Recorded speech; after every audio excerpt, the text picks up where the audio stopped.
What if everything you thought you knew about mythology was only half the story?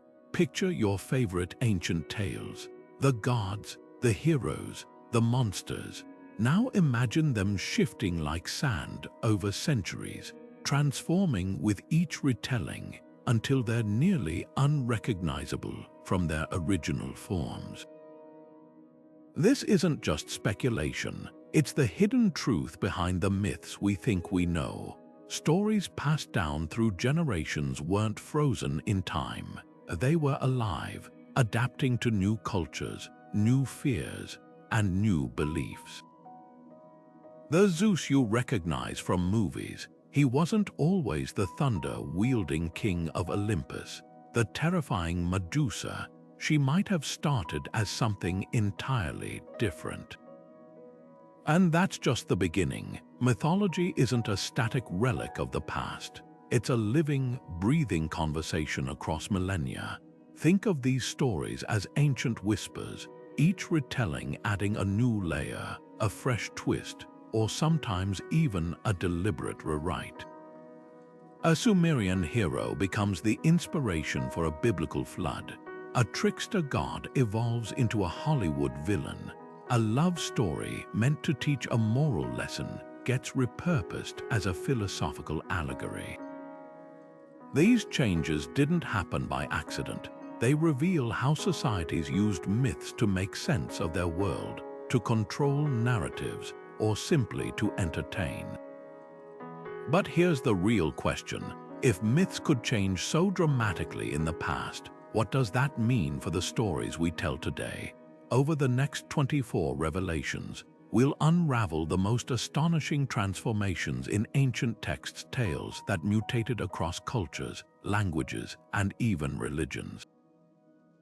You'll see how a single story could spawn a dozen versions, each with its own agenda, how a goddess could be worshipped in one era and demonized in the next, how a hero's labors could multiply over time, or a monster's tragedy could be rewritten as a warning. This journey isn't just about uncovering lost details. It's about understanding how mythology mirrors humanity itself, fluid, adaptable, and endlessly surprising. So settle in. The myths you're about to meet aren't the ones you learned in school. They're stranger, richer, and far more revealing. And by the end, you'll never look at these ancient stories the same way again. Myths are like rivers constantly flowing, carving new paths through the landscapes of human imagination. They don't stay frozen in time because they were never meant to. Think about how a simple game of telephone can distort a message after just a few whispers. Now imagine that game played across centuries, across languages, across entire civilizations. That's the nature of mythological evolution. One of the most powerful forces shaping these stories is oral tradition. Before myths were written down, they lived in the voices of storytellers, each adding their own flourishes, omitting details they forgot, or emphasizing what resonated with their audience. A hero's feet might grow taller with each retelling, or a goddess's wrath might soften to suit a more forgiving culture. Then there's the ripple effect of cultural shifts. Take the Greeks and Romans. The Romans adored Greek myths but didn't just copy them, they remixed them. Zeus became Jupiter, but he wasn't quite the same god. The Greeks saw Zeus as a charismatic, sometimes unpredictable ruler, prone to fits of passion. The Romans, with their love of order and law, reshaped Jupiter into a more stately, judicial figure. Even his symbols changed. Where Zeus wielded lightning as a weapon, Jupiter used it as a sign of divine authority. This wasn't accidental. Myths adapt to reflect the values of the societies that tell them. But it's not just intentional changes that reshape stories.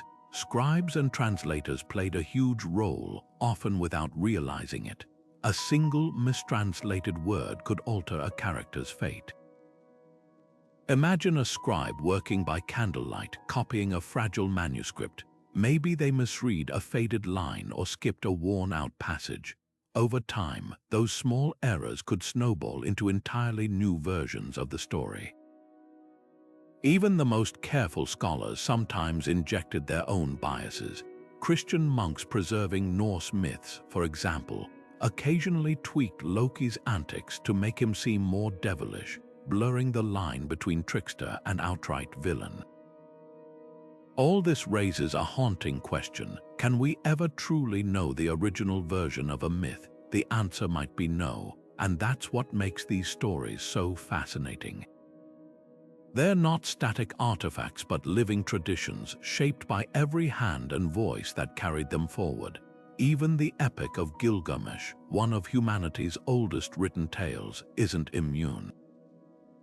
What started as a Sumerian poem about a flawed king's quest for immortality later absorbed a flood narrative so striking, it echoes in cultures thousands of miles and years apart. The bones of the story remain, but its flesh changes with each retelling, and that's just the beginning. The Epic of Gilgamesh isn't just old, it's the oldest surviving epic poem we know of, etched into clay tablets over 4,000 years ago in ancient Mesopotamia. But here's the twist: the story you might recognize isn't the one that first emerged. This tale of a brash king and his wild-hearted friend Enkidu began as a collection of Sumerian poems, where Gilgamesh was more a local hero than a legend. His earliest adventures were standalone episodes fighting monsters, defying gods, but they lacked the sweeping existential weight we associate with the epic today. Then came the Babylonians. Around 1800 BCE, scribes wove these fragments into a unified narrative, and in doing so, they transformed Gilgamesh from a boastful warrior into a man haunted by mortality. The heart of the story became his desperate quest to conquer death after losing Enkidu, a theme that resonated across cultures and centuries, but the most startling addition. The flood. In the Babylonian version, Gilgamesh meets Utnapishtim, a man who survived a world-destroying deluge by building a massive boat. Sound familiar? Scholars believe this episode, absent from earlier Sumerian texts, was borrowed from even older Mesopotamian flood myths. Yet this borrowed tale would travel farther than its creators could have imagined. Centuries later, echoes of Utnapishtim's ark would appear in the Hebrew Bible as Noah's story. The details shifted. The Babylonian gods sent the flood capriciously, while Yahweh's was a moral judgment, but the skeleton remained. It's a striking example of how a single narrative can branch into traditions that seem worlds apart. What makes Gilgamesh's evolution so revealing is how each adaptation served its audience. The Sumerians celebrated his strength, the Babylonians pondered his fragility. Even the flood's meaning changed, from a cautionary tale about divine whims to a parable of human resilience. This isn't just literary drift, it's proof that myths are mirrors, reflecting the fears and hopes of each generation that retells them. And if a story can morph from a hero's boast to a meditation on death to a cornerstone of biblical lore, it makes you wonder, how many other tales have hidden roots in forgotten versions? The gods, as it turns out, are just as malleable. If a mortal king's story could shift so dramatically, imagine what happened when cultures reshaped their deities. From the storm-wielding Zeus to his Roman counterpart Jupiter, divine identities were never set in stone, but that's a transformation for another tale. Zeus and Jupiter might share the title of King of the Gods, but don't let the similarities fool you. These two deities are a masterclass in how myths adapt across cultures. The Greek Zeus was a force of nature, literally and figuratively. He ruled from Mount Olympus with a tempestuous charm, hurling thunderbolts in fits of rage or passion, seducing mortals and goddesses alike with little regard for consequences. His stories are filled with drama, unpredictability, and a touch of mischief, embodying the chaotic beauty of the Greek worldview. But when the Romans adopted him as Jupiter, something fascinating happened. The stormy, passionate god began to shed his wilder edges, transforming into a figure of solemn authority. Jupiter became less about personal whims and more about upholding order, reflecting Rome's obsession with law and governance. This shift wasn't accidental. The Romans didn't just borrow Greek myths, they remade them to fit their own ideals. Where Zeus was a charismatic but flawed ruler, Jupiter became a symbol of the state, his thunderbolts now representing divine justice rather than unchecked power. Ancient writers like Ovid played a key role in this transformation. In his Metamorphoses, Ovid retold Greek myths through a Roman lens, subtly altering details to align with Roman values. Take the story of Lycaon, the king who tested Zeus by serving him human flesh. In Greek versions, Zeus reacts with furious vengeance, but Ovid's Jupiter punishes Lycaon as a moral lesson, a clear nod to Rome's emphasis on justice over raw emotion. But Jupiter's evolution didn't stop there. As Rome expanded, so did his identity, absorbing local Italian gods like the Etruscan Tinia and the Sabine god Despater. This wasn't just cultural borrowing, it was political strategy. By merging these deities into Jupiter, Rome unified its diverse territories under a single divine figurehead, reinforcing the idea of Pax Romana, the peace and order of the empire. Temples to Jupiter Optimus Maximus, the best and greatest, dotted the Roman world, each one a testament to his role as protector of the state. The Greeks might have worshipped Zeus for his power, but the Romans revered Jupiter for his stability. So what does this tell us about the nature of myth? When a god's name changes, does their essence change too? The answer lies in the stories we tell about them. Zeus and Jupiter may share a cosmic job title, but their personalities diverged to meet the needs of their worshippers. One thrived in chaos, the other in control. And if even the king of the gods wasn't immune to revision, it's no surprise that love stories, those timeless tales of passion and heartbreak, would undergo their own metamorphoses. After all, few things are as fluid as matters of the heart. Cupid and Psyche might seem like just another love story. Beautiful girl meets mysterious god, faces trials, wins happily ever after. But peel back the layers and you'll find a tale that's been reshaped more times than a lump of clay on a potter's wheel. Long before Apuleius penned his version in the Golden Ass, this story likely traveled through generations as an oral folktale, a simple narrative about love overcoming obstacles. In its earliest form, it might have been a cautionary fable about curiosity or a celebration of devotion. But by the time Apuleius, a Roman writer steeped in philosophy, got hold of it in the 2nd century, the story had transformed into something far richer, a Neoplatonic allegory about the soul's journey toward divine love. Psyche's trials sorting mountains of grain, fetching golden wool from violent sheep, even descending into the underworld, were no longer just tests of loyalty. They became symbols of the soul's purification, each task stripping away earthly attachments to reveal something transcendent. Cupid, too, changed.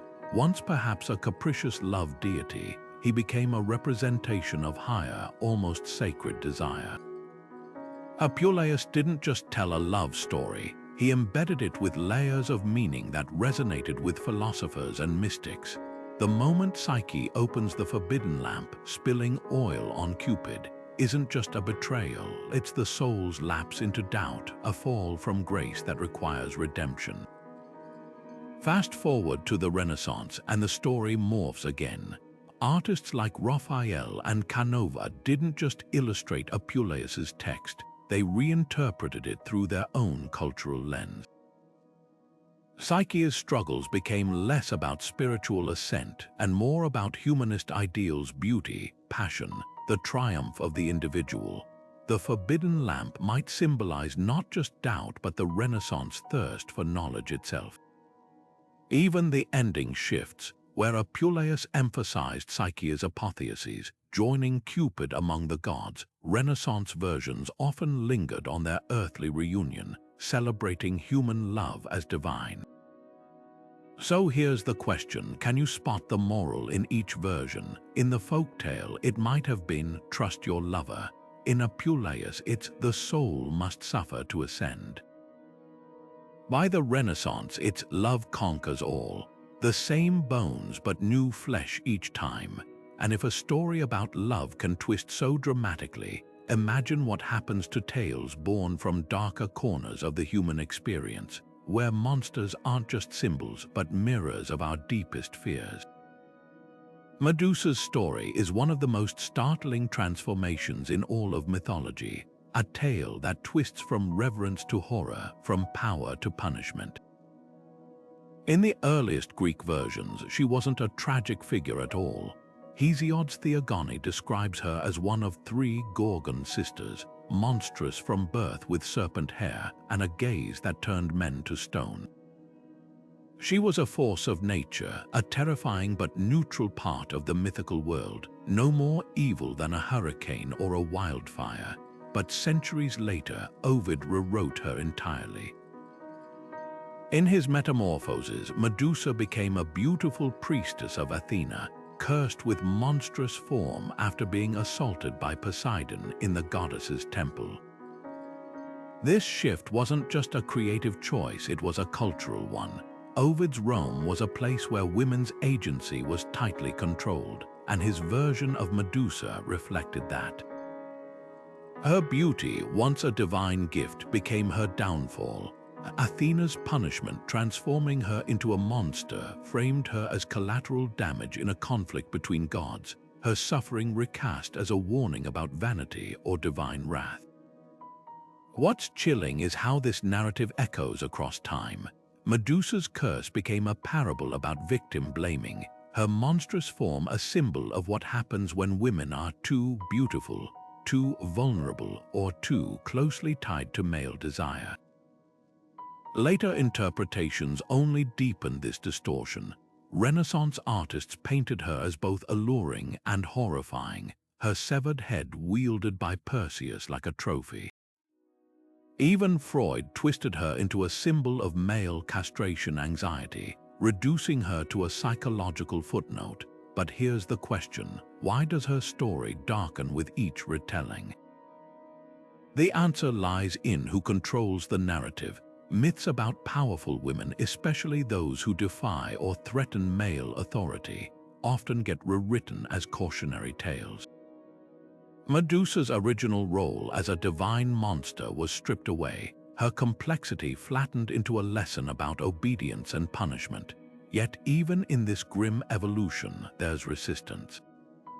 Modern retellings, from feminist poetry to novels like Stone Blind, reclaim her as a survivor. Some interpretations reframe her gaze not as a curse but as a weapon against oppressors. Others highlight Athena's betrayal, asking whether the goddess herself was complicit in patriarchal violence. Medusa's shifting story isn't just about one monster, it's a mirror held up to centuries of fear, control, and the relentless repackaging of female power into something palatable or frightening, depending on who's telling the tale. And if a single character's fate can warp so dramatically, imagine what happens to the stories that explain the very fabric of existence, the creation myths that shape entire worldviews. From the moment humans first wondered how the world began, those answers were never set in stone. The Popol Vuh isn't just a creation myth, it's a survivor. This sacred Maya text, often called the Book of the People, endured conquest, fire, and forced conversion, emerging as a testament to how stories can resist even the most aggressive attempts at erasure. Before Spanish colonizers arrived in the 16th century, the Popol Vuh existed as an oral tradition, passed down through generations of Kayich Maya storytellers. Its verses recounted the dawn of the world, where gods molded humans from corn, and hero twins outwitted the lords of the underworld in a ballgame of cosmic stakes. But when Franciscan missionaries began burning indigenous texts as works of the devil, the Popol Vuh faced near annihilation. Yet here's the twist: the story didn't disappear. Around the 1550s, an anonymous KH scholar secretly transcribed it using the Latin alphabet, embedding indigenous wisdom within a European format. This act of literary resistance created a hybrid text, one that surface-level readers might mistake for a Christianized tale. The surviving manuscript opens with Genesis-like phrasing. This is the account of when all was still, silent, and pristine. But dive deeper, and the Maya world-view pulses unmistakably beneath. The gods aren't omnipotent creators, they're trial and error experimenters who fail 3 times before fashioning humans from maize. The hero twins, Hunahpu and Exbalanque, don't preach piety. They outsmart death itself through cunning and trickery, classic Maya values that colonial authorities would have condemned. Compare this to pre-contact versions inferred from archaeology, and the differences sharpen. Ancient pottery and carvings depict the twins as outright rebels, their victories celebrated with irreverent humor. Post-conquest retellings, however, subtly reframe their journey. The underworld becomes a more sinister place, echoing Christian hellfire. The twins' resurrection after sacrifice mirrors Christ's, a parallel that may have shielded the story from censorship. Even the maize-born humans take on new resonance. Corn, the lifeblood of Maya culture, becomes a symbol of resilience against colonial crops like wheat. Every alteration feels deliberate, a way to preserve the sacred under the guise of compliance. What's most remarkable is how oral storytellers kept the subversive heart alive. In remote villages, elders whispered older versions where the twins mocked authority, or where the gods admitted their own flaws. These weren't just stories, they were acts of defiance, proving that myths could carry coded messages across generations. When Spanish priests banned traditional ball games central to the Popol Vuh's plot, communities continued playing in secret, turning sport into silent rebellion.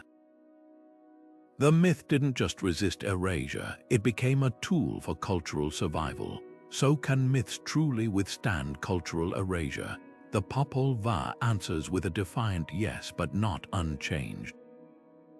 Like the hero twins themselves, it adapted to survive, blending old and new until the two became inseparable. And if stories rooted in the earth can shape-shift so dramatically, it's no surprise that creatures of the sky, birds, serpents, mythical beasts, would undergo their own metamorphoses across time and tradition. The phoenix is a creature that refuses to stay dead, not just in myth, but in the very way its story has been reborn across civilizations. Its earliest incarnation, the Egyptian Bennu, was a heron-like bird linked to the sun god Ra and the flooding of the Nile. Unlike the later fiery rebirths, the Bennu's cycle was tied to natural renewal, rising with the morning sun, singing a song so beautiful it stirred creation itself. But when Greek travelers encountered this symbol, they remade it in their own image. Herodotus, writing in the 5th century BC, described the phoenix as a radiant eagle-like bird that cyclically immolated itself, only to rise anew from its own ashes. The resurrection period, 500 years, this shift wasn't just poetic license, it reflected Greek fascination with cycles of decay and regeneration, themes that echoed in their philosophies and tragedies. By the time Roman naturalists like Pliny the Elder wrote about the phoenix, its symbolism had grown even more elaborate. Its tears could heal wounds, its arrival signaled imperial prosperity. But the most dramatic transformation came when early Christians adopted the myth. Suddenly, the phoenix's resurrection wasn't just a marvel, it was a divine allegory. Church fathers like Clement of Alexandria drew direct parallels between the bird's fiery renewal and Christ's resurrection. The cycle stretched from 500 to 1,000 years, aligning with millenarian beliefs. In medieval bestiaries, the phoenix became a Christological emblem, its death and rebirth prefiguring salvation. A mosaic in Rome's Santa Costanza even depicts the bird beside Adam and Eve, a visual sermon on redemption. What's fascinating is how the phoenix's core imagery, a bird reborn, remained constant even as its meaning morphed. For Egyptians, it was a sign of cosmic order. For Greeks, a metaphor for eternal return. For Christians, proof of divine promise. This raises a deeper question. Why do some symbols endure while their interpretations shift so radically? The answer lies in their simplicity. The phoenix's core act, rising from ashes, is a blank canvas. It can represent political renewal, spiritual hope, or even scientific regeneration, as seen in modern references to phoenix planets in astronomy. The symbol survives because it's adaptable, its essence sturdy enough to bear the weight of new meanings. Yet not all mythical creatures enjoy such dignified transformations. For every phoenix ascending gracefully through time, there's a trickster figure tumbling through cultures, shedding old roles and donning new ones with chaotic glee. And few tricksters are as delightfully unpredictable as Loki, the Norse shapeshifter whose own story has been rewritten almost as often as he's rewritten fate itself.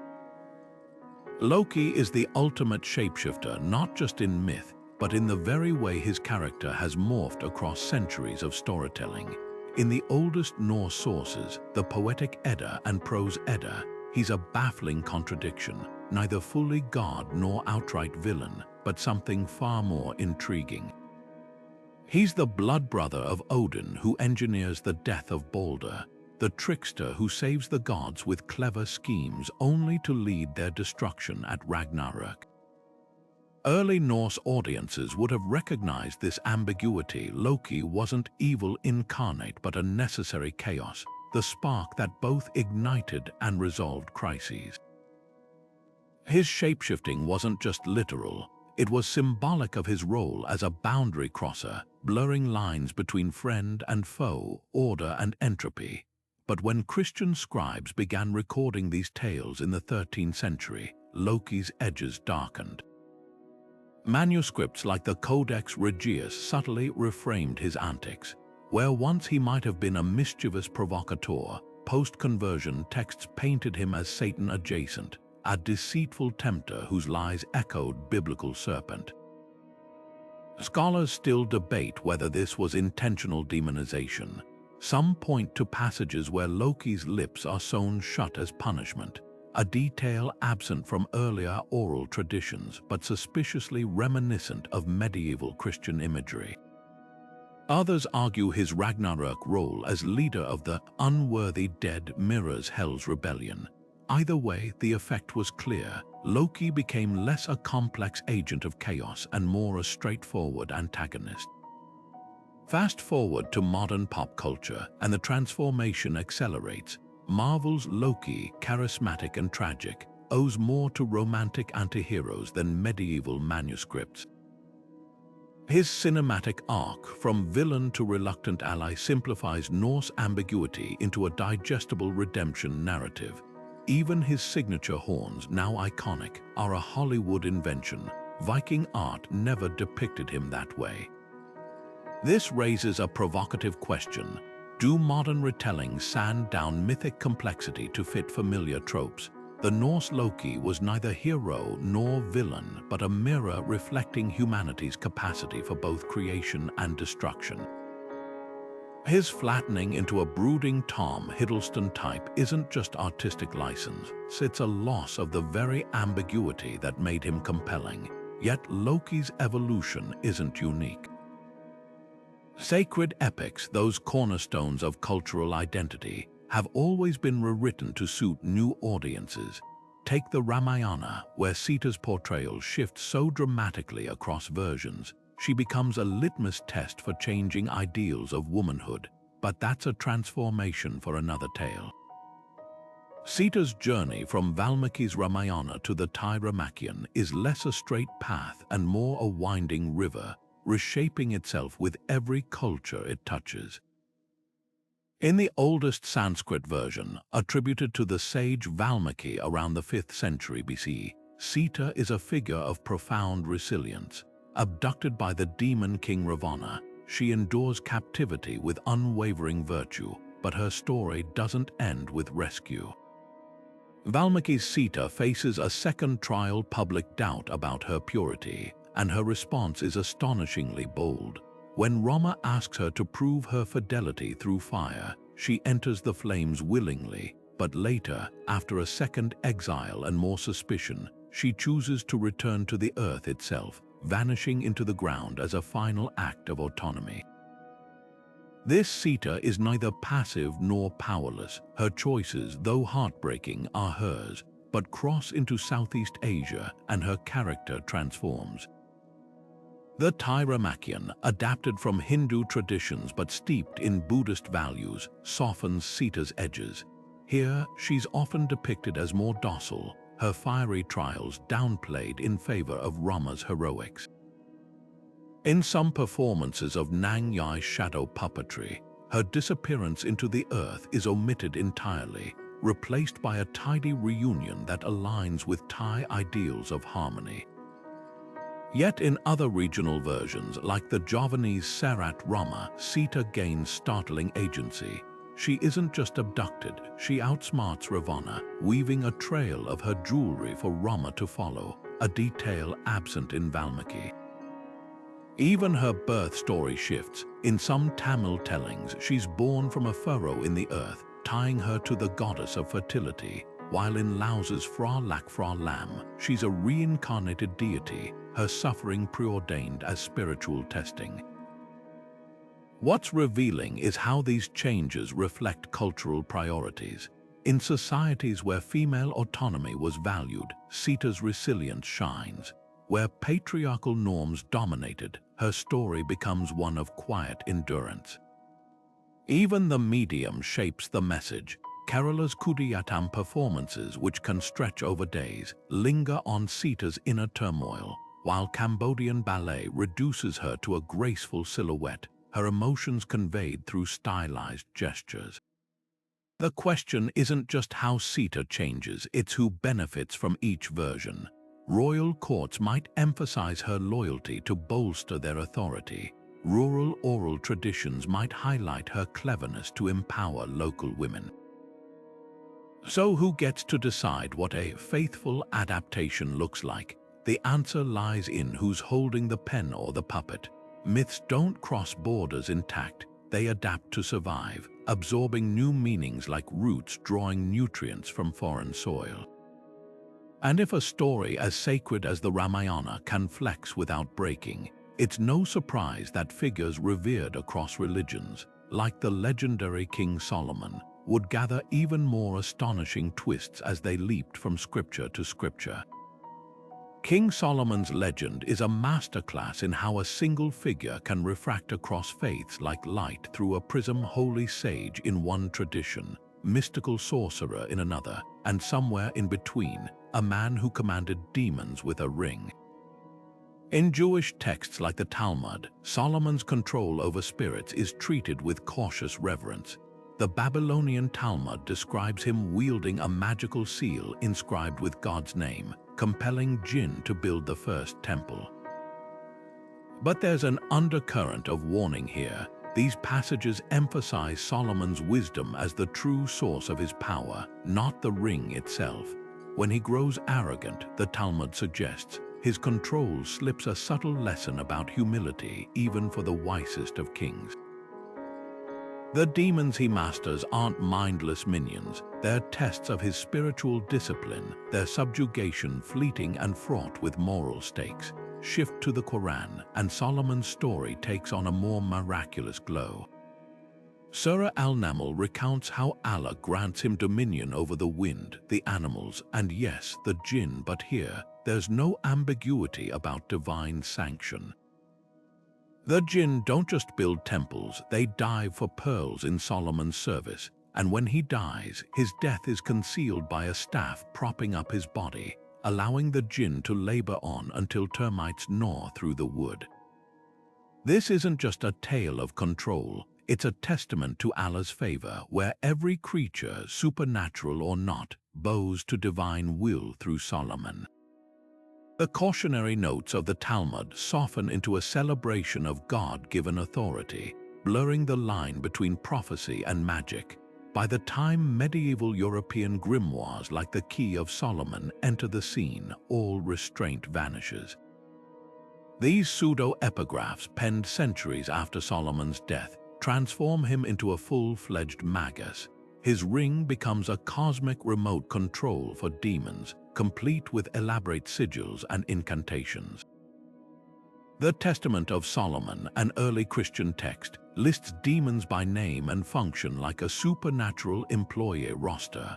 One spirit causes earthquakes, another spreads disease, all bound to obey the king's commands. The grimoire's Solomon isn't just wise, he's a sorcerer king with a hotline to the angelic choirs, his holiness overshadowed by his toolkit of occult power. So here's the puzzle: how can one man be a paragon of piety in Jerusalem, a miracle worker in Mecca, and a proto-wizard in Paris? The answer lies in what each tradition needed him to be. For Rabbinic Judaism, Solomon's encounters with jinn underscored the dangers of overreach. Even the wise must heed boundaries. For Islam, his control affirmed Allah's absolute authority over all creation. For medieval occultists, he became a bridge between the divine and the arcane, a patron saint for those seeking to harness the unseen. His shifting roles reveal less about the historical Solomon and more about the anxieties and aspirations of the cultures that claimed him.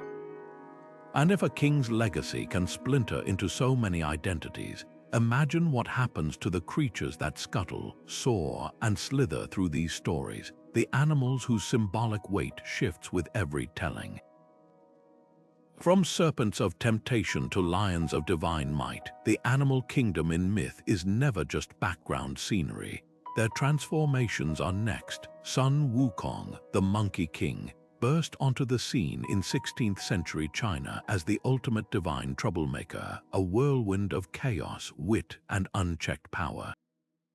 In Wu Cheng'en's journey to the West, he's introduced as a stone-born monkey who seizes immortality, upends heaven, and battles entire armies of gods with nothing but a stolen staff and sheer audacity. His punishment, 5 centuries trapped under a mountain, followed by a forced pilgrimage as the bodyguard of the monk Xuanzang. But here's the twist: Sun Wukong's story didn't end there. Over centuries, his rebellion softened, sharpened, and even became a political rallying cry, morphing from heresy to heroism depending on who held the pen. Take Mao Zedong's China. In the 1960s, state-sponsored retellings recast the Monkey King as a proletarian revolutionary. His defiance of the Jade Emperor's heavenly bureaucracy mirrored communist critiques of feudalism. His clever tricks became symbols of peasant ingenuity. Posters depicted him wielding his staff like a red flag, crushing imperialist demons underfoot. This wasn't just creative reinterpretation, it was ideological weaponization. The same character, once seen as a cautionary tale about hubris, now embodied class struggle, his rebelliousness sanitized into state-approved virtue. Yet even this version couldn't fully tame him. Underground artists secretly circulated older manuscripts where Sun Wukong's mischief wasn't so righteous, preserving his subversive edge. Fast forward to today, and the Monkey King vaults across screens worldwide, but each leap changes him. In Japanese anime like Dragon Ball, Goku inherits Sun Wukong's tail and staff, but little of his cunning. He's a pure-hearted fighter, his rebellions reduced to training arcs. Video games like League of Legends or Smite turn him into a pixelated brawler, his mythic depth flattened into special moves. Yet some adaptations, like the 2015 film Monkey King, hero is back, restore his complexity, portraying him as a weary warrior whose defiance masks loneliness. The most fascinating shifts happen in diaspora retellings. Jean Luanyong's graphic novel American-Born Chinese pits Sun Wukong against modern racism, his shape shifting now a metaphor for cultural assimilation. This raises a thorny question. When myths become mass entertainment, do they lose their teeth? Sun Wukong's journey suggests it's not that simple. Even in watered-down versions, echoes of his defiance linger. The cheeky grin, the unbreakable staff. But the cost of global appeal is often nuance. The original Monkey King wasn't just a hero. He was a trickster who challenged heaven itself, a reminder that even the mightiest authorities could be toppled. When that edge gets sanded off for broader audiences, something vital slips away. Yet if earthly rebellion can be rewritten, imagine how much more fluid the stories of the afterlife must be, where heroes and gods alike confront realms beyond mortal understanding, and every culture reimagines what waits beyond the grave. Orpheus and Eurydice's tale is the ultimate myth about myths, a story whose ending refuses to stay fixed, twisting with each retelling like a path through the underworld itself. The earliest versions, whispered in the shadows of ancient Greek cults, held a startlingly different finale than the one we know today. In these lost fragments, Orpheus didn't just fail to rescue Eurydice by looking back too soon, he succeeded. Emerging from Hades hand in hand with his beloved, their love conquering even death, some scholars trace this triumphant ending to Orphic mystery rites, where the poet's victory symbolized the soul's escape from the cycle of rebirth. Imagine that, a world where the greatest love story ever sung wasn't a tragedy at all, but a testament to devotion's power over the grave. So how did failure become the standard? Blame Virgil and Ovid. By the 1st century BC, Rome's poets had reshaped the myth to fit their era's taste for bittersweet endings. In Virgil's Georgics, Orpheus's fatal glance becomes a moment of human weakness, love so overwhelming it defies logic. Ovid's Metamorphoses dials up the pathos, painting Eurydice's second death as a slow-motion horror, her whispered farewell echoing as she's dragged back into darkness. These versions stuck not just because they were beautifully written, but because they mirrored Roman values. In a culture obsessed with pietas duty, Orpheus's lapse wasn't just a mistake. It was a moral lesson about the consequences of passion over reason. Fast forward to the Renaissance, and the story gains new layers of torment. When Monteverdi composed El Orfe in 1607, he didn't just set the myth to music, he weaponized it. The opera's climax isn't just about a glance, it's a psychological battleground. Apollo descends to chastise Orpheus for doubting divine will, reframing his loss as spiritual failure. Baroque audiences wept not just for lost love, but for the human condition itself, our inability to trust, to obey, to resist the unbearable urge to look back. By the time Gluck's 18th century Orphée et Eurydice premiered, the story had become so synonymous with tragedy that he had to invent a deus ex machina happy ending to appease Parisian sensibilities, a twist later composers promptly ignored. This obsession with tragic endings reveals something primal about how we process myths. Orpheus's failure resonates because it mirrors our own irreversible mistakes, the words we wish we could unsay, the doors we shouldn't have opened. A successful rescue might feel satisfying, but a last-second loss, that lingers. It claws at the back of our minds, asking what ifs that have no answers. Perhaps that's why even the rare comic myths, like those of tricksters and revels, often darken over time. Laughter fades, but anguish echoes.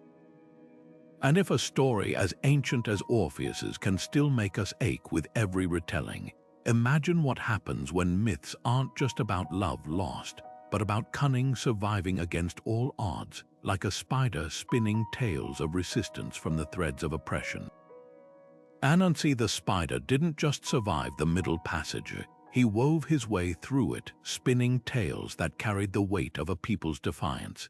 In his original Akan homeland of West Africa, Anansi was already a master of transformation. To the Ashanti and other Akan groups, he wasn't just a trickster, he was a cultural linchpin, a creature who outsmarted lions and snakes not just for fun, but to teach lessons about wit overcoming brute strength. His stories, called Anansesum, spider tales, were more than entertainment. They were a social glue, passed down in evening gatherings where elders used his antics to explain everything from why the moon waxes to why cheetahs never prosper. But when enslaved Akan people were forced onto ships bound for the Caribbean, Anansi didn't stay behind. He crept into the cracks of their memories, adapting to horrors his original tellers could never have imagined. By the time these stories took root in Jamaica, Trinidad, and other islands, Anansi had shed some of his old skin. The lush forests of Ghana became the sugarcane fields of the colonial world, and his foes shifted from wild beasts to plantation overseers and slave masters. In one Jamaican version, Anansi doesn't just trick a leopard, he outwits a busher, the local term for a cruel estate manager, stealing the man's ledger book and setting the plantation records ablaze. The tale would have been treasonous if told outright, but wrapped in Anansi's mischief, it became a covert lesson in resistance. Enslaved communities couldn't openly plot rebellion, but they could gather children at night and whisper stories where a spider, small, overlooked, and underestimated, always found a way to topple the powerful. The humor was a shield, the moral a weapon. What's astonishing is how these stories preserved African traditions under the guise of mere folklore. Anansi's signature traits, his cunning, his ability to spin webs of deception, mirrored the survival strategies of enslaved people themselves. Even the rhythm of the tales changed, absorbing the cadence of Caribbean patois and the call and response patterns of work songs. Listen closely to a Jamaican Anansi story, and you'll hear echoes of Akan proverbs buried in the dialogue, linguistic fossils of a homeland most tellers had never seen. The spider became a living archive, his threads tying the present to a past that colonialism tried to erase. Today, Anansi's legacy is undergoing yet another metamorphosis. Modern storytellers, from Caribbean authors like Nolo Hopkinson to American graphic novelists, are reclaiming him as a symbol of diasporic resilience. In Marlon James's Black Leopard, Red Wolf, Anansi-inspired figures blur the line between hero and manipulator, reflecting contemporary debates about the ethics of survival. Meanwhile, educators in Ghana and Jamaica collaborate to reintroduce traditional Anansi tales in schools, not as fairy tales, but as chapters in a living history of resistance. The question isn't just whether myths can be tools of liberation, it's whether liberation can ever truly happen without them. And if a spider's stories can hold such power, it's no wonder that cultures worldwide have used myths to explain the very fabric of the natural world, the storms, the stars, the creatures that share our Earth. From the rainforests of Australia to the deserts of the Americas, every landscape whispers its own origin story, each one shifting with the voices that tell it. The rainbow serpent slithers through Australian Aboriginal mythology as both creator and destroyer, a being so ancient its earliest depictions might predate human memory itself. In the weathered rock shelters of Arnhem Land, archaeologists have found paintings of this serpentine deity dating back over 6,000 years, older than the pyramids of Egypt. These primal images show a strikingly different creature than the rainbow serpent of modern Dreamtime stories. The ancient rock art depicts a more abstract figure, sometimes just a series of undulating lines. its connection to water and fertility implied rather than stated. Compare this to contemporary tellings where the serpent becomes a vivid personality carving riverbeds with its body, battling ancestral heroes and painting the sky with its shimmering scales. The transformation isn't accidental. It's the result of countless generations refining oral tradition, each adding layers of meaning like colors in a desert sunset. Colonial disruption nearly severed this living thread. When British settlers arrived in the late 18th century, they dismissed Dreamtime stories as primitive superstition, banning Aboriginal languages and rituals. Missionaries rewrote serpent myths as cautionary tales about sin, while anthropologists recorded fragmented versions, often missing crucial context. The worst damage came from forced relocations, which scattered knowledge keepers across distant reserves.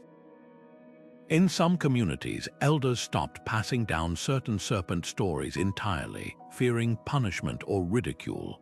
The rainbow serpent didn't disappear, but its tales became patchwork, some fragments preserved in ethnographers' notebooks, others surviving only in whispers between trusted family members. Yet against all odds, the serpent is rising again. Today, Aboriginal communities are reclaiming and restoring these stories with meticulous care. In the Kimberley region, elders collaborate with linguists to compare early 20th century recordings with living memories, piecing together disrupted narratives like a shattered vase being glued back together. Artists like Ginger Riley Manjuwalawala paint the serpent not as a museum relic, but as a vibrant force, its coils cradling modern struggles for land rights and environmental protection. Schools in the Northern Territory teach children Dreamtime stories in both English and traditional languages, ensuring the serpent's voice isn't lost to time. But can a myth truly be restored after such fractures? The answer lies in how we define authenticity. These aren't frozen artifacts being dusted off, they're living traditions adapting to new realities. When contemporary storytellers describe the rainbow serpent warning of climate change, drying waterholes symbolizing ecological collapse, they're not corrupting the old tales. They're extending them, proving that the most resilient myths grow with the people who cherish them. And if a creator spirit can endure millennia of upheaval, imagine what happens to the stories of mortal heroes whose legends only grow taller with each retelling. Hercules and his 12 labors might seem like a fixed constellation in the mythic sky, but the truth is far messier, much like the Orjon stables he supposedly cleaned. The earliest Greek depictions of his trials, etched onto pottery shards from the 6th century BCE, show a hero with a shifting resume. Some vases depict only 6 labors, others show 10, with tasks that later vanish from the canon entirely. One Attic bowl shows Hercules wrestling Triton, a sea god, a feat absent from later lists. Even the number 12 wasn't set in stone until centuries later, when scholars like Apollodorus standardized the count. This wasn't careless storytelling. It reflected how myths lived in the ancient world. Heroes weren't bound by rigid checklists, their legends grew organically, absorbing local traditions like sponges soaking up wine. Take the infamous Orjon stables. This labor cleaning decades of filth in a day doesn't appear in early sources at all. Scholars suspect it was tacked on later, perhaps to inject humor into Hercules' otherwise grueling trials. The absurdity of the task made it memorable, but it also served a deeper purpose. By turning a king's neglect into a hero's challenge, the story subtly critiqued aristocratic excess. Later versions even had Hercules divert entire rivers to wash the filth away, transforming a dirty job into an engineering marvel. This escalation wasn't accidental. As Hercules' fame spread, his feats needed to outshine previous tellings, pushing him further into the realm of the superhuman. Renaissance artists turbocharged this trend. Painters like Palladio and Rubens didn't just illustrate the labors, they invented scenes never described in ancient texts. In Palladio's Hercules and the Hydra, the hero doesn't just club the monster. He's mid-leap, muscles straining like coiled springs, while the Hydra's heads writhe like a nest of vipers. Rubens went further, adding dramatic storms and swooning onlookers to Hercules and the Nemean lion, turning a wrestling match into a cosmic showdown. These weren't mere embellishments, they were power-ups, visually reinforcing Hercules as a demigod beyond mortal limits. Even his physique morphed. Compare the lean, sinewy Hercules of Greek pottery to the hulking colossus of Baroque art, each era projecting its ideals onto his form. So why does Hercules keep outdoing himself? The answer lies in what we demand from heroes. Ancient audiences might have admired his cleverness using a river to clean stables or trapping the Erymanthian boar in snow. But later societies, especially those facing wars or plagues, needed a Hercules who could shoulder the impossible, whose strength mirrored their own yearning for control in a chaotic world. The labors became less about proving his worth and more about proving humanity's potential. Yet Hercules' journey didn't stop at Greece's borders. Just as his labors multiplied across time, his legend sprawled across continents, morphing to fit new cultures like a lion's skin stretched over foreign frames. From Rome's temples to Egypt's shrines, the hero's name and the stories clinging to it traveled farther than he ever could in life. But that's a migration for another tale. Isis and Osiris didn't just belong to Egypt, they conquered Rome.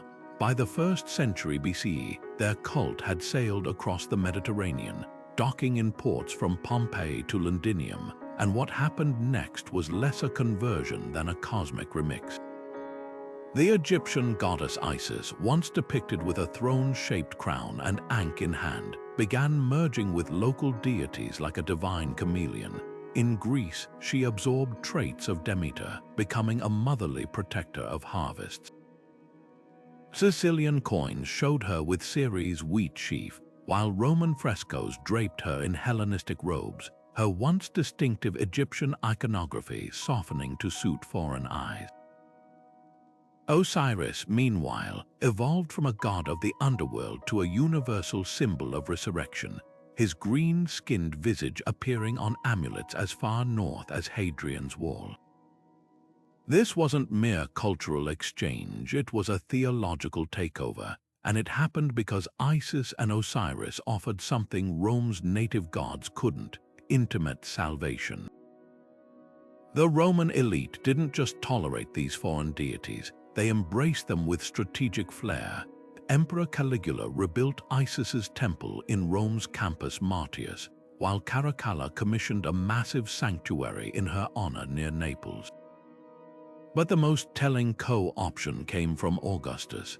After defeating Cleopatra and annexing Egypt, he could have erased Isis worship as a threat. Instead, he rebranded her.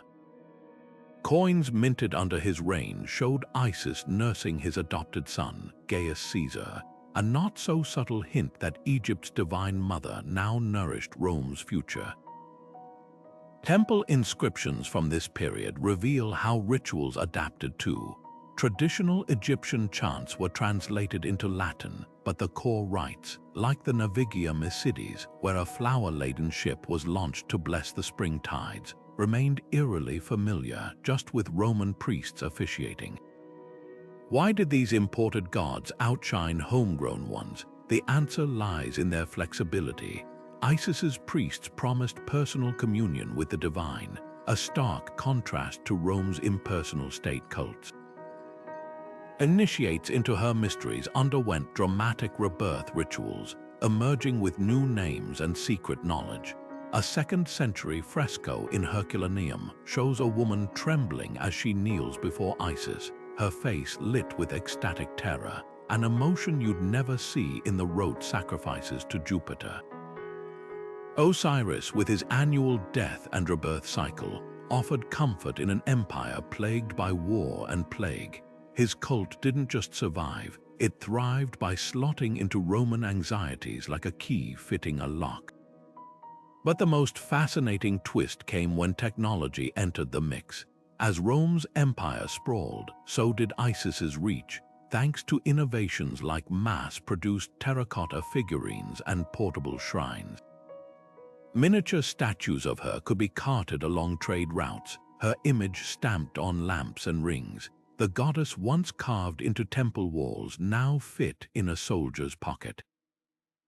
This wasn't just spread, it was spiritual globalization, proof that myths don't just adapt to new cultures, they ride the waves of human innovation. And if deities can evolve with the times, it's no surprise that even the sea's most haunting legends would eventually find new life, not in temples, but in the soaring areas of opera houses and the creaking timbers of pirate lore. The Flying Dutchman began its ghostly voyage not as a myth, but as a whispered nightmare among 17th-century sailors. Dutch East India Company logs from the 1600s tell of a captain, sometimes called Van der Decken, sometimes Valkenburg, who cursed God during a storm off the Cape of Good Hope, vowing to round the Cape even if it took eternity.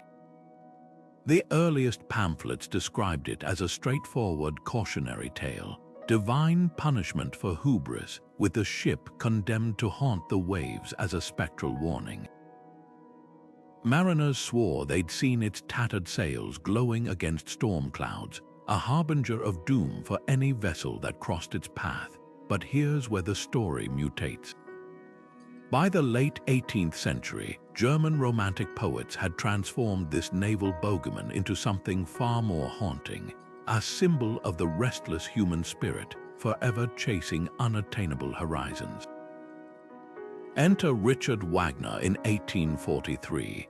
His opera Der Fliegende Holländer didn't just adapt the legend, it reinvented it. Suddenly, the Dutchman wasn't just a damned sailor but a Byronic hero, cursed to roam the seas until he found a woman whose love could break the spell.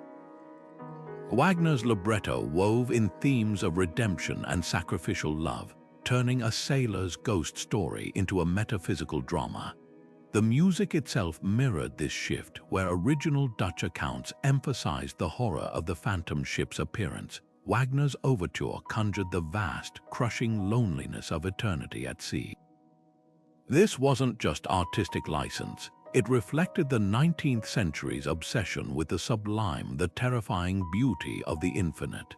The Dutchman's curse became a mirror for Romanticism's central angst, the human struggle against existential isolation. Yet even as Wagner's opera elevated the tale to high art, pirate lore kept dragging it back into the shadows. Victorian penny dreadfuls and nautical tall tales added lurid details: crewmen with hollow eyes, ships that materialized from fog only to vanish when approached. Modern pop culture, from Pirates of the Caribbean to video games like Sea of Thieves, further blurred the line between legend and pure fantasy. The Dutchman's captain morphed into Davy Jones, a squid-faced demon ruling over drowned souls. Each iteration piled on new layers, turning a simple moral fable into a sprawling mythos. So when does a legend cross into myth? The Dutchman's journey suggests it's not about age or origin, but resonance. A legend stays grounded in its historical roots: a storm, a reckless captain, a plausible shipwreck. But a myth transcends those details, becoming a vessel for collective fears and longings. The Dutchman stopped being just a ghost ship the moment it became a metaphor for obsession, for loneliness, for the price of defiance. And if a single sailor's curse can swell into such a universal story, it's no wonder that societies reach for myths to explain events far more concrete than phantom ships, wars, plagues, the rise and fall of empires.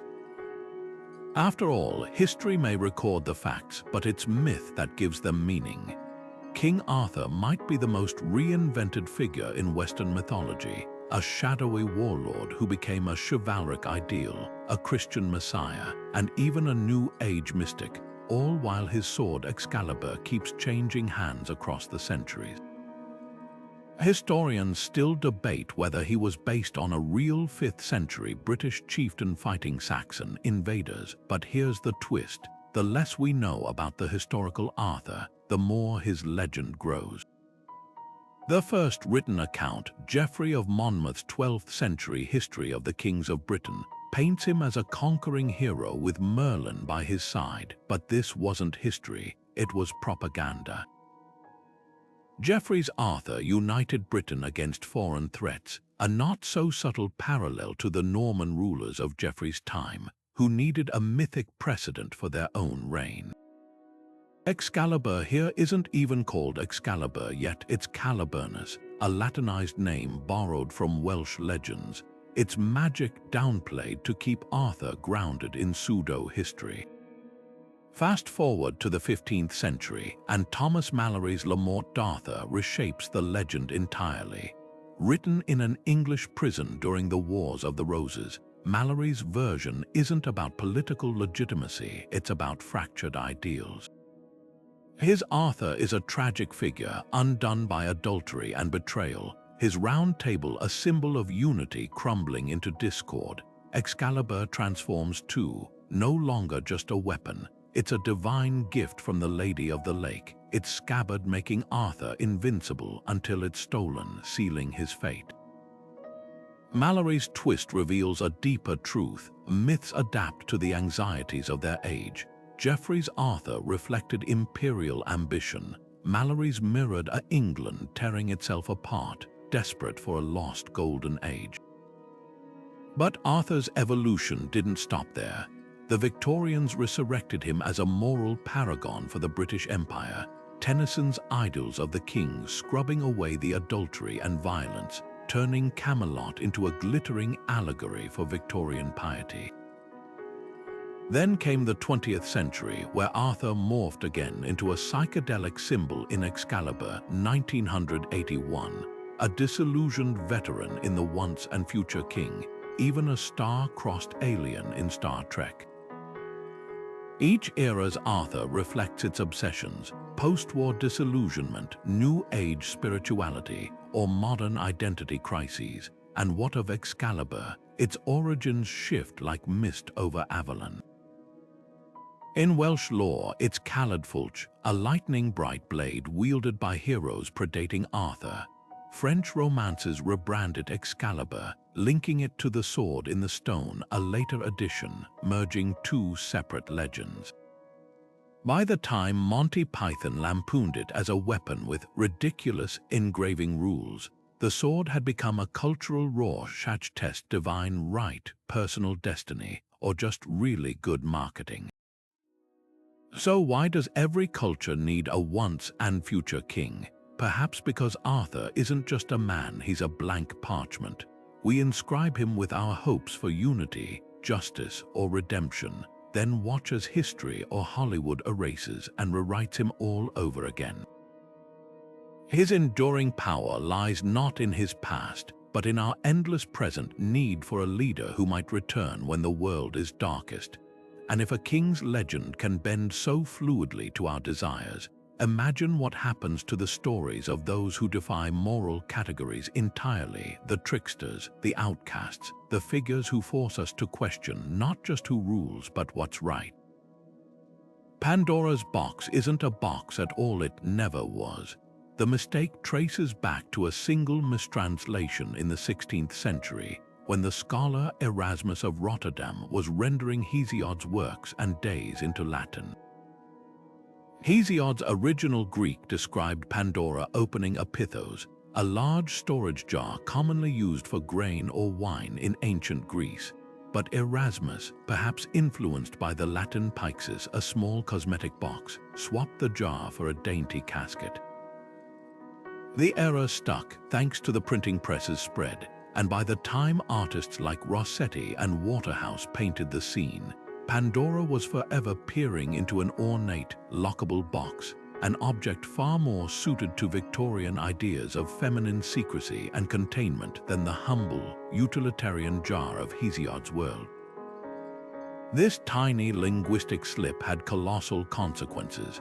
A pithos in ancient Greece wasn't just a container, It was a symbol of domestic sustenance, something every household relied on.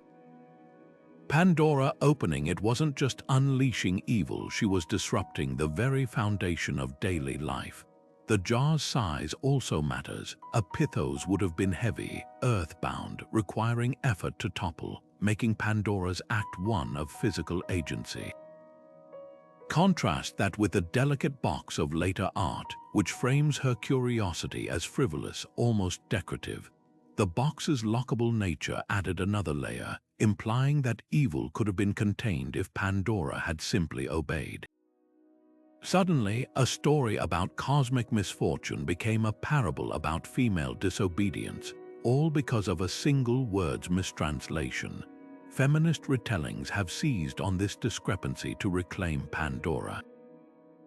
Authors like Carol Ann Duffy and Rebecca Solnit reframe her not as a careless temptress but as humanity's first scientist, driven by the same hunger for knowledge that fuels progress. In these versions, the jar's contents aren't just plagues, they're the complexities of existence, released not as punishment but as inevitability, the one thing left inside. Hope not as a consolation prize, but as the tool we're meant to wield against chaos. These retellings ask us to reconsider whether Pandora was really the villain or the first human to confront the world as it truly is, beautiful, brutal, and full of unanswered questions. So can one word reshape a myth for centuries? Pandora's story screams yes. The jar's transformation into a box didn't just alter the props, it warped the moral. Hesiod's original tale warned of divine retribution, but Erasmus's version, amplified by centuries of patriarchal retellings, turned it into a cautionary tale about women's curiosity. The difference between a jar and a box is the difference between a collective tragedy and an individual failing, between fate and blame. And if something as simple as a mistranslation can tilt a myth's meaning so dramatically, it's no wonder that the line between mythology and folklore, those stories claimed by the people rather than the elite, is equally fluid, equally ripe for reinvention. Baba Yaga's hut stands on chicken legs, spinning to face visitors with its doorless front, a fitting metaphor for a figure who refuses to be pinned down. In the oldest Slavic folktales, this bone-legged witch wasn't just a villain, she was a paradox, as likely to devour children as to offer cryptic aid to heroes. Her ambiguity was the point. Unlike Western witches who often symbolized pure evil, Baba Yaga operated in moral twilight. She might demand impossible tasks from those who sought her help, but those who passed her tests gained wisdom or magical boons. A peasant girl escaping an abusive stepmother might receive a comb that turns into a forest or a towel that becomes a river, tools for survival, not fairy tale romance.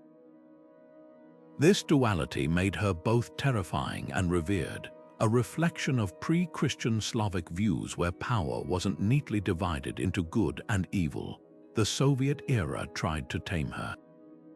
State-sanctioned fairy tale collections in the mid-20th century often scrubbed Baba Yaga's complexity, reducing her to a simplistic antagonist or, worse, a comical nuisance.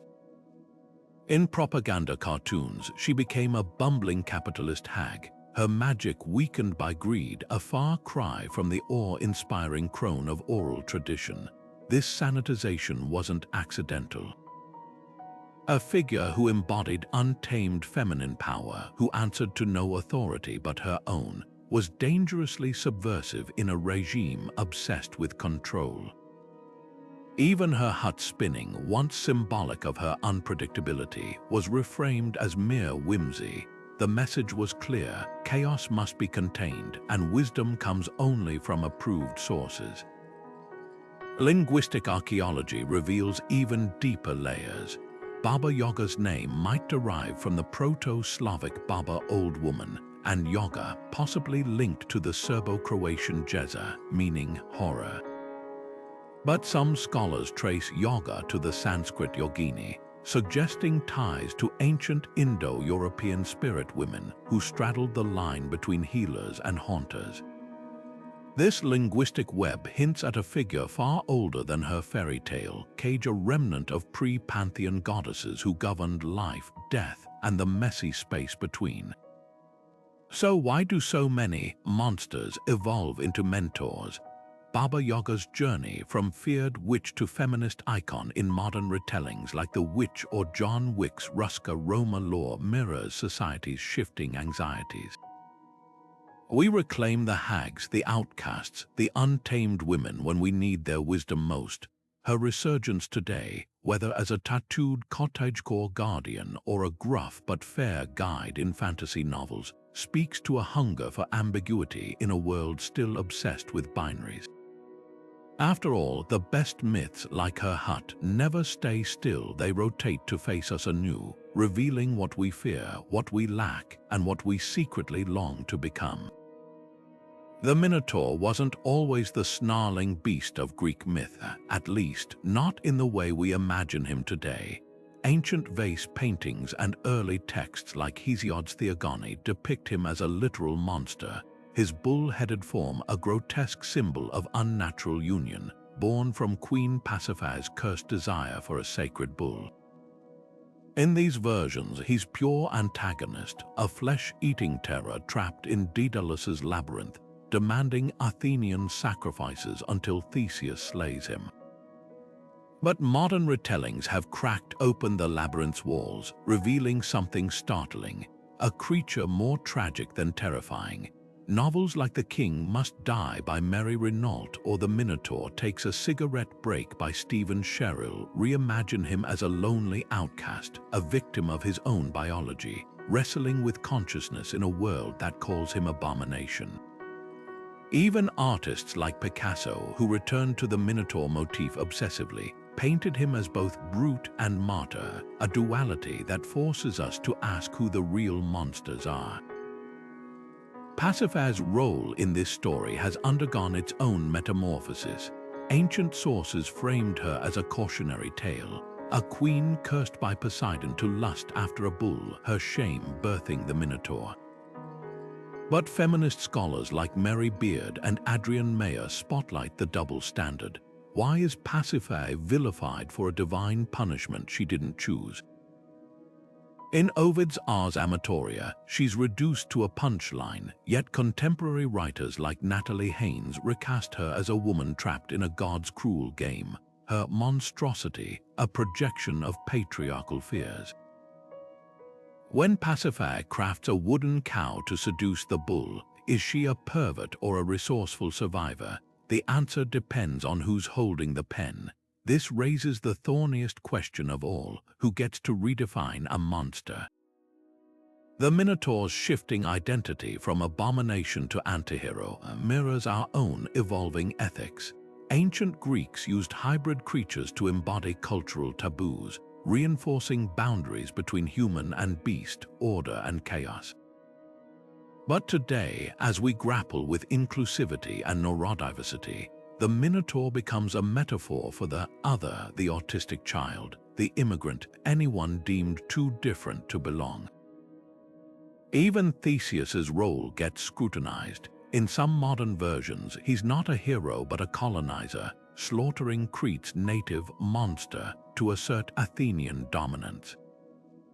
The labyrinth, once a prison, now symbolizes society's convoluted biases, the walls we build to contain what we fear. Yet the Minotaur's greatest legacy might be how he stalks modern narratives in disguise. From Beauty and the Beast to Frankenstein, his DNA lingers in every misunderstood outcast. Video games like Hades give him a voice, his growls translated into poignant dialogue about isolation. Even Stranger Things' Demogorgon owes a debt to his legacy, another creature hunted in a subterranean maze. The Minotaur endures because he's more than a myth, he's a mirror. And if a monster can become a symbol of empathy, it's no wonder today's storytellers keep raiding mythology's vaults, transforming ancient horrors into modern fables. Dracula didn't start as a caped aristocrat whispering sweet nothings in the dark. He began as a blood-soaked warlord whose real-life atrocities were so gruesome they echoed through history. Vlad III, ruler of Wallachia in the 15th century, earned his nickname Teeps the Impaler for his signature execution method, skewering enemies on towering stakes, sometimes thousands at a time.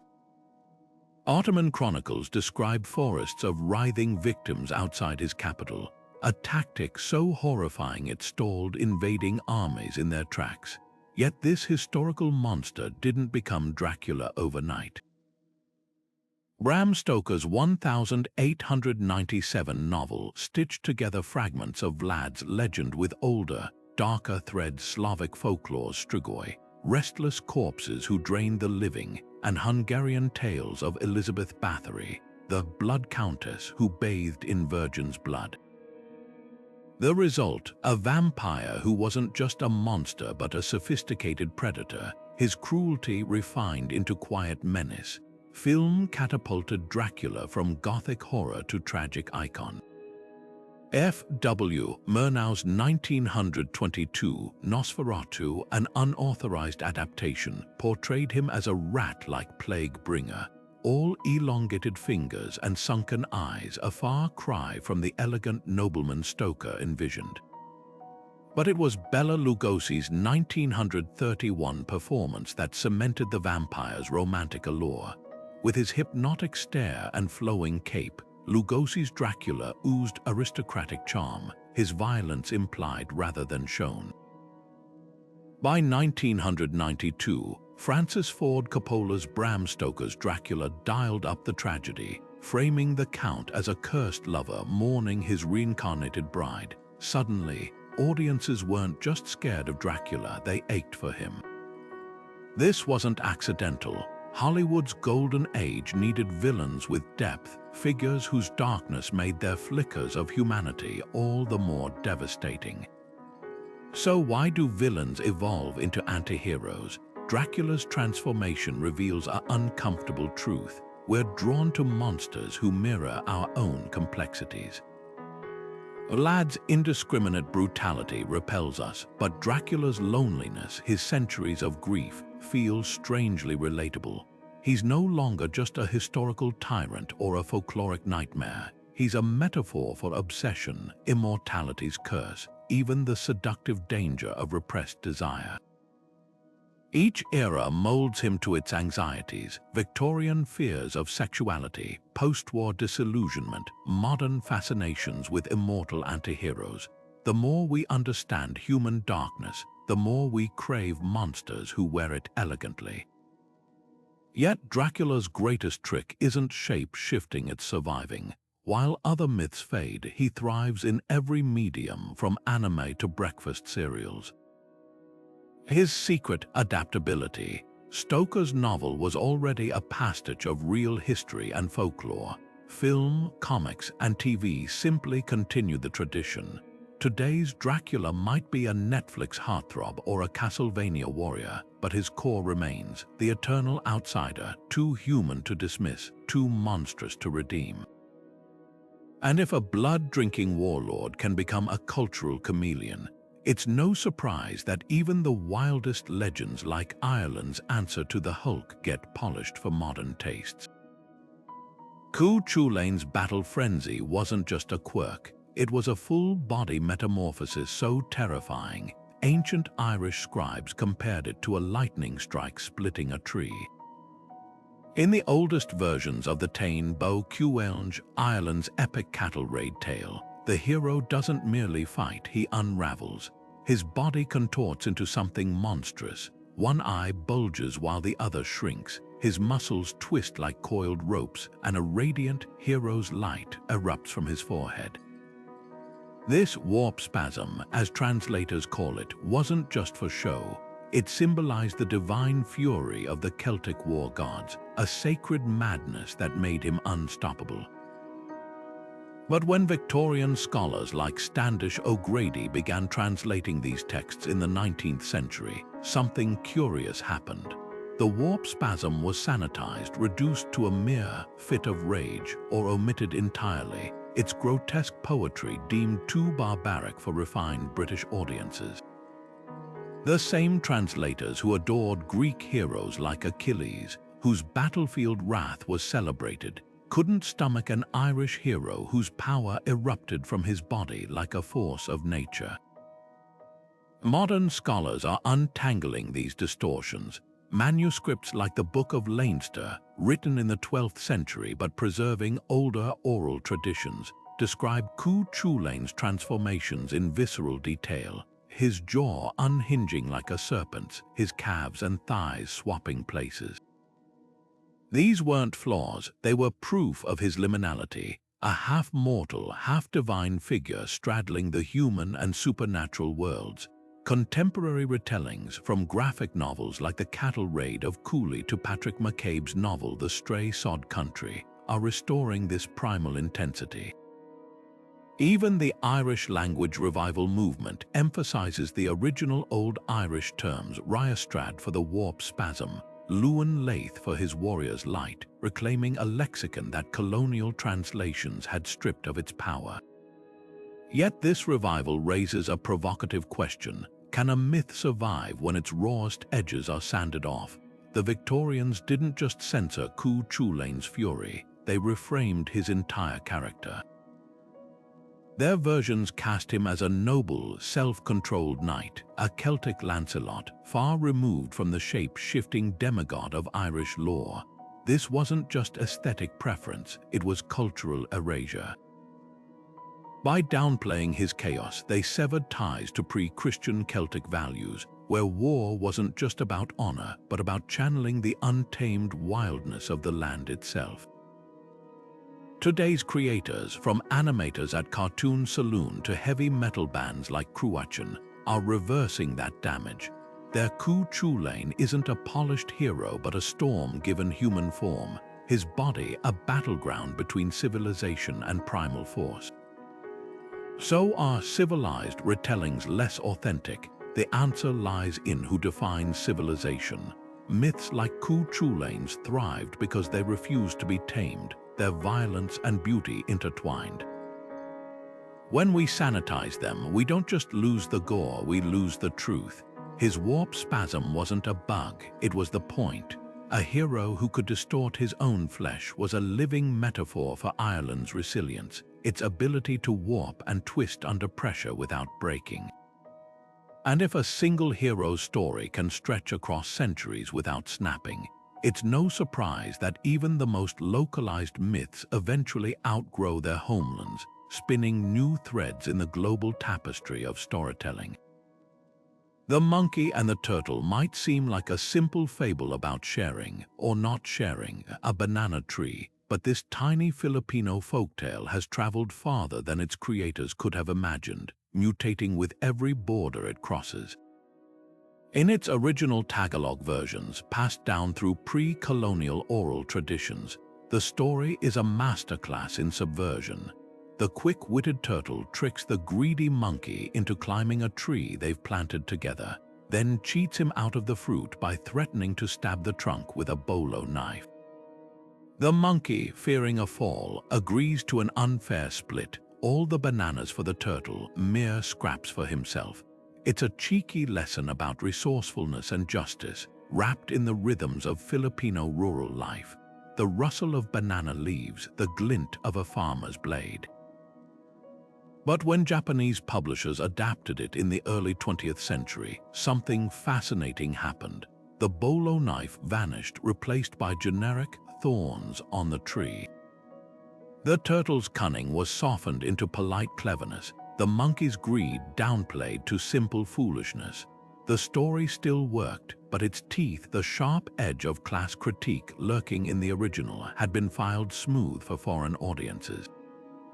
Western adaptations took even greater liberties.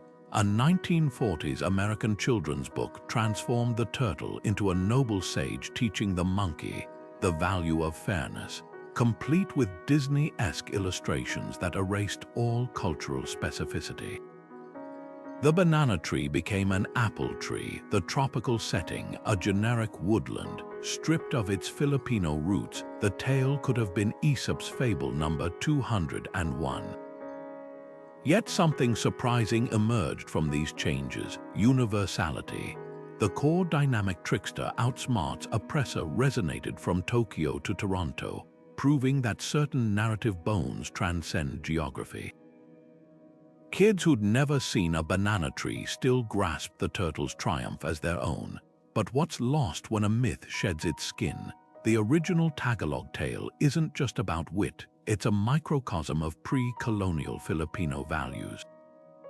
The turtle's victory mirrors ancient animist beliefs where small, overlooked creatures like turtles often embody ancestral wisdom. The monkey, with his grasping hands, echoes cautionary tales about greed disrupting communal harmony. Even the banana tree matters. In Philippine folklore, it's a symbol of resilience, bending but not breaking in storms. These layers evaporate in translation, leaving behind a pleasant but paler story. Now, in the digital age, the tale's spread has exploded, and with it, new twists. YouTube animators in Nairobi set it to Afrobeat rhythms. Polish game designers reimagined it as a mobile app where players help the turtle stack bananas. Each version adds something, whether it's Kenyan proverbs about sharing or coding challenges that teach logic. The story isn't just crossing borders now, it's shape-shifting in real time, adapting faster than ever before. So can a local myth become universal? The monkey and the turtle answers with a defiant yes, but not without sacrifice. What it gains in reach, it risks losing in depth.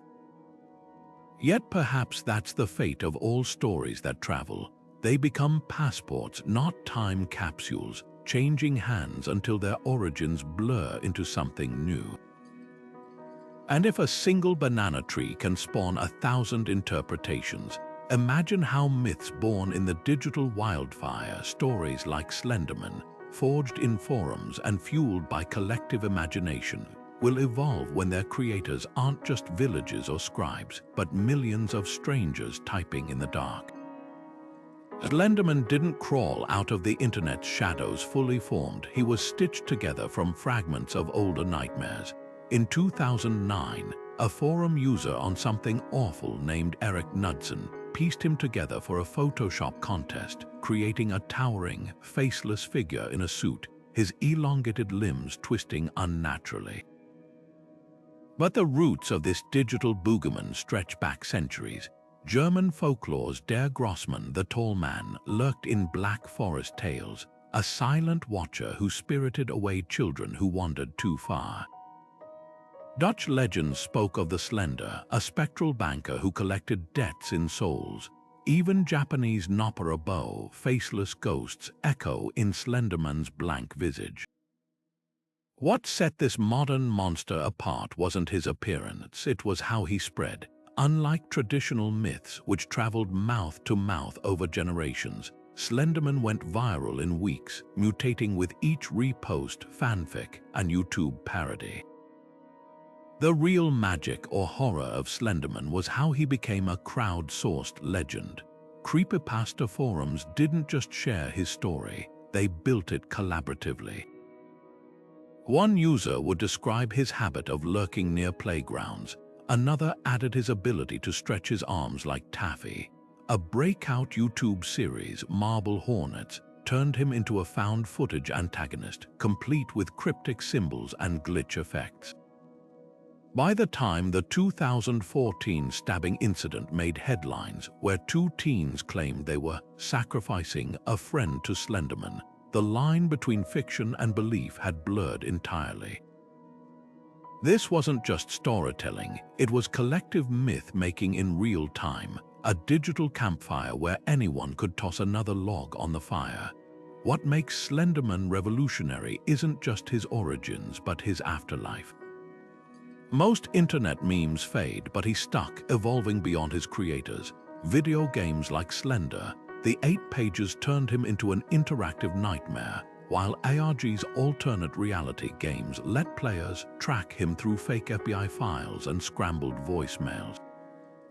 Even Knudsen lost control of his creation, a stark contrast to traditional myths, which were often guarded by priests or bards. Slenderman belonged to everyone and no one, a patchwork phantom shaped by thousands of hands. This raises a haunting question: are modern myths more democratic? Ancient stories were filtered through scribes and kings, their morals polished to serve power. But Slenderman's legend grew from the bottom up, his lore written by anonymous users across continents. The trade-off: without gatekeepers, myths can spiral into chaos. The same crowds that gave Slenderman depth also spawned endless knockoffs, diluting his terror into cliché. Yet something profound remains, the proof that humans still crave shared stories, even if our campfires are now screens. Slenderman's legacy isn't just a boogeyman, it's a blueprint. He shows how myths adapt to the tools we use, from oral traditions to TikTok. And if a faceless suit can unite millions in collaborative terror, it's worth asking, what stories will we tell next, and who gets to hold the pen? Myths don't just change by accident, they evolve because they're alive in the most human sense, pulsing with our collective fears, dreams, and unanswered questions. Joseph Campbell famously argued that myths are society's dreams, tapping into universal archetypes buried deep in the human psyche. The hero's journey, the trickster, the mother goddess, these aren't just recurring motifs, they're psychological blueprints, ways for us to process life's chaos into something recognizable. But here's the twist. While Campbell saw these patterns as timeless, modern scholars like Karen Armstrong and Dev Paternik reveal how fluid they really are. A hero in one era might be a villain in another, not because the story falters, but because we do. Myths are mirrors, and when we look into them, we don't see fixed truths. We see ourselves refracted through the lens of our time. Consider how myths function like societal Rorschach tests. The same tale, say, Medusa's transformation from victim to monster, can be read as a warning against female autonomy in patriarchal societies, or reclaimed as a symbol of resilience in feminist retellings. The story hasn't changed, we have. Cognitive anthropologist Pascal Boyer suggests this isn't just artistic license, it's survival. Our brains are wired to remember narratives that resonate with our immediate anxieties. When plagues ravaged medieval Europe, stories of divine punishment surged. During revolutions, trickster figures like Anansi or Loki take center stage, their subversive antics mirroring the upheaval outside the storyteller's door. Myths adapt because they must. They're the tools we use to carve meaning from an indifferent universe. Yet the most fascinating shift isn't in the myths themselves, it's in who gets to shape them. Oral traditions were communal, with each teller adding their stitch to the tapestry. Then came scribes, translators, and now algorithms, each layer distancing the story from its roots. Slenderman, born from a digital hive mind, might seem like a break from tradition, but he's proof that the impulse to mythologize is hardwired. We've simply swapped campfires for comment sections. The question isn't why myths change, but what our changes say about us. When we turn vampires into romantic leads or sanitize Chulainn's fury, we're not betraying the old stories, we're continuing their deepest tradition, reinvention. So which evolution surprised you most? The way Gilgamesh's quest birthed a flood myth, or how a Filipino folktale became a global meme? Whatever your answer, remember this. The retellings we cherish today, whether whispered in podcasts or splashed across blockbusters, will one day be ancient too. Future scholars will dissect our Marvel pantheon or dystopian sagas with the same awe we reserve for the Epic of Gilgamesh, tracing how 21st century angst shaped our gods and monsters. And that's the real magic of mythology, it's never finished.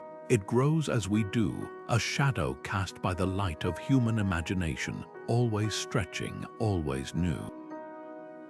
From the Sumerian flood that became Noah's Ark to the internet-born Slenderman stalking our digital shadows, these 24 stories prove one undeniable truth. Mythology is not a museum exhibit under glass, but a living, breathing conversation stretching across millennia. Think about it, every time we retell these tales, we're adding another thread to a tapestry woven by countless voices before us. The Zeus who started as a storm god in Greece didn't just become Jupiter in Rome, he became 1,000 local deities, each iteration absorbing the hopes and fears of a new culture. Medusa's curse transformed from divine punishment to feminist allegory, not because the old versions vanished, but because we kept listening to her story with fresh ears. Even Dracula, that blood-soaked historical tyrant, shed his brutality to become a romantic antihero, reflecting our modern obsession with tortured souls. What makes these transformations so extraordinary isn't just their scale, it's their inevitability. Myths aren't static because humanity isn't static. The Babylonian scribes who adapted Gilgamesh's epic, the enslaved Africans who reshaped Anansi's tricks into tools of resistance, even the Victorian translators who sanded down Chulainn's fury, they weren't corrupting the stories. They were keeping them alive, ensuring they could speak to each generation's unique struggles. As Jorge Luis Borges once wrote, myths are eternal in their mutability. Their power lies not in some pristine, original version, but in their endless ability to adapt, challenge, and resonate. So here's a challenge for you. Pick your favorite myth and ask what it might become next.